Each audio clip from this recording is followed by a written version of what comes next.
Hi, my name is Angela Rodriguez. I am 22 years old and currently I am studying English 7 of Maritime Engineering and my specialty is marine operations. In this opportunity, I'm going to talk a little bit about bulk carriers, their characteristics and some classifications according to their size and design. First of all, bulk carriers are vessels designed to transport large quantities of dry bulk cargo. It means without any specific packaging, and generally contains elements such as food grains, minerals, coals, and even cement.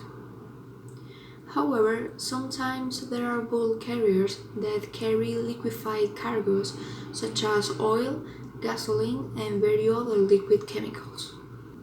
Some characteristics of the bulk carriers are: they usually are very large. Some bulk carriers have 200,000 deadweight tonnage and sometimes exceed the 300 meters in length overall.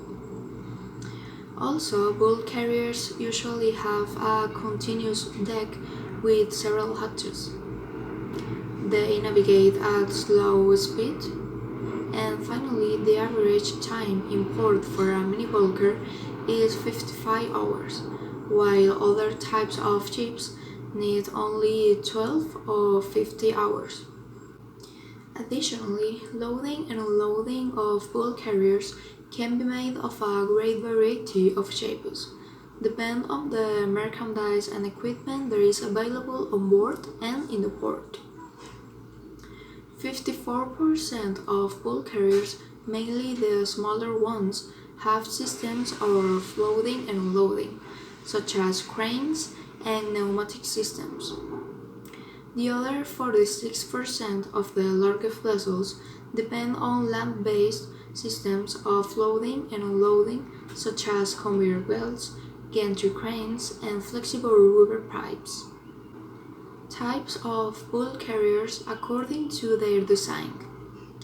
They are classified into basic bulk carriers or conventional bulkers. These types of vessels is equipped with cranes and transporters to facilitate ease in the loading and unloading processes.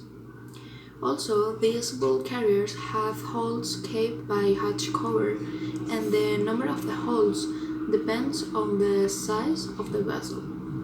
Combined bulk carriers are a type of bulk carriers that have special design and are quite expensive in comparison to other types of bulk carriers.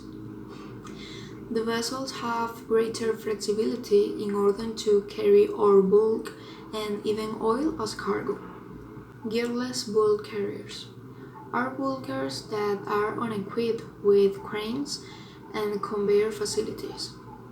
And finally, self-dischargers are bulkers that have self-discharging or loading facilities on board, in the form of conveyors or cranes. According to their size, bulk carriers are classified into mini bulkers, small bulk carrier, handy-size carrier, handymax carriers, Panamax carriers, post-Panama bulk carrier, capsize bulk carrier, and finally VLCC or very large bulk carriers.